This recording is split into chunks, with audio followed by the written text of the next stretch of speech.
I got to do some flashing back here because, you know, sometimes I'm really on point. I'm very on point with my predictions about the world, and this is one of those times. Earlier in the year, I talked about Ed Sheeran, and I made this point that Ed Sheeran was a marketing genius. I won't explain it too much, but basically, he collaborates with everyone in music. He's just an endless collaborator. I've actually dug up some of the audio from an earlier episode from this year because I think it kind of proves a point I was trying to make. So let's flash back a bit to earlier this year. March 2nd, 2022.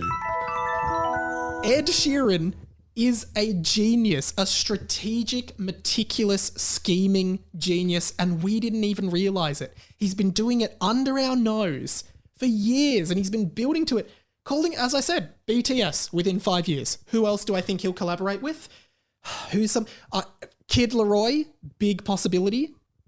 Get into a younger market, get into someone Australian. Surprised there hasn't been a Paul McCartney collaboration. I know he wrote the song Love Yourself for Justin Bieber, so the Bieber one makes sense. He will collaborate with anyone, so every single demographic goes, oh, I guess Ed Sheeran's cool. If Ed Sheeran did a song with Blink-182, I would be like, fuck yeah. Like, I already love Ed Sheeran, but I'd be like, yes, Ed Sheeran, now I'm going to listen to all your music and get into you. That's what he does. He plants a little seed and he gets you in. Yeah, nice revisiting that because my theory remains. Ed Sheeran is such a mastermind at this that I think what he actually does is he saturates the market and almost forces you to like him, right?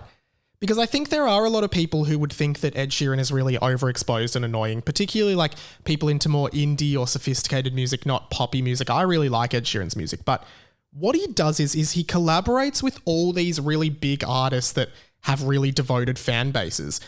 And basically, if anyone in those sort of subcultures or fandoms see that song collaboration with Ed Sheeran, suddenly they're like, oh, well, I guess if my favorite artist in the world likes Ed Sheeran, then I kind of like him too. Like if my favorite artist will collaborate with Ed Sheeran, then yeah, I'll collaborate with him too.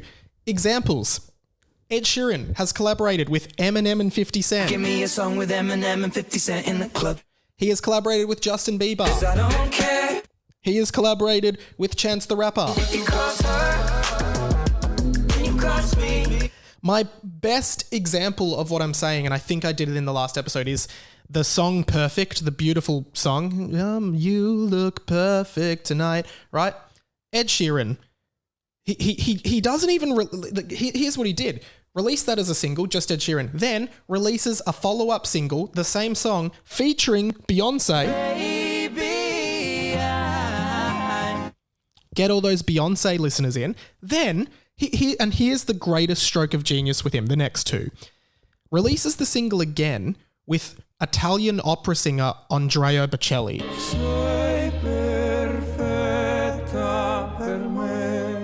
Now, again, this is where Ed Sheeran is such a genius because people like my nonna, who doesn't know any Western music, her favourite song is Que Sera Sera, whatever will be, right?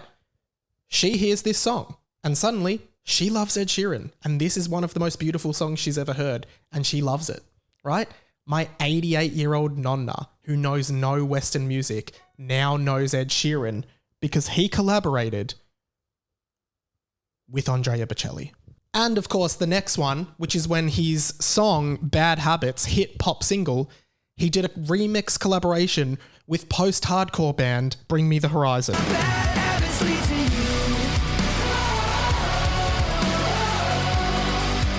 Suddenly, if you're a fan of Bring Me the Horizon, a post-hardcore metal kind of band, they've collaborated with Ed Sheeran. So now it's okay for you to like Ed Sheeran, right? This is what he does.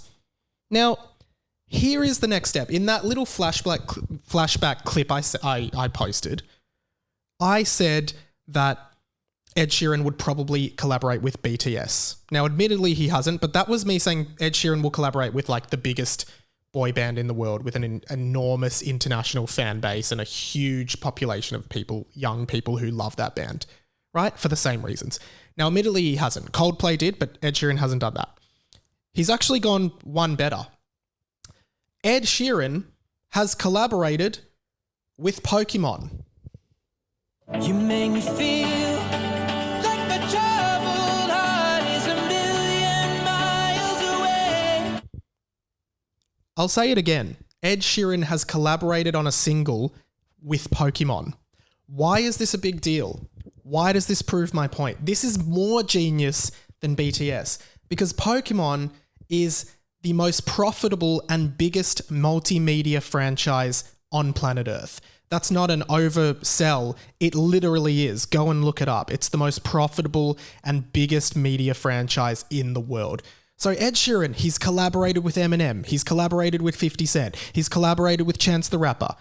He's collaborated with Bruno Mars. He's collaborated with Beyonce. He's collaborated with every big musician in the world, making sure everybody who is a fan of all of these musicians from all of these different genres and demographics of music know his music and think it's cool to like him. And then he goes, you know what? Let's not collaborate with any more musicians. Let's just do a team up with the biggest company in the world. Let's just do a team up with the most profitable media franchise in the world. His song, this new song, Celestial, is going to be featured in the new Pokemon games on Nintendo Switch, Scarlet and Violet. This is undoubtedly one of the most genius marketing moves ever. The idea of teaming up with this franchise, now a generation of children, new children, are going to hear this song and they're going to love it. This song is designed for kids to love it. It's so motivational and cheesy. You make me feel like my troubled heart is a million miles away. Everyone working at Ed Sheeran Incorporated knew what they were doing here. The entire music video is filled with Ed Sheeran interacting with Pokemon. He interacts with a Snorlax, he interacts with a Lapras, there's a Charmander, there's a Pikachu. Admittedly, Pikachu doesn't do any rapping or singing because he couldn't, but still, it is just absolutely amazing. The music video ends with him turning on a Game Boy Color with Pokemon on it. It's just, this guy, I'm telling you, BTS I still think will happen in the next few years, Ed Sheeran and BTS collaboration, but wow, I just think this is just, this is just a mutually beneficial deal for all parties. And Ed Sheeran is a genius for doing this. I genuinely think this is one of the smartest collaboration projects he could have done.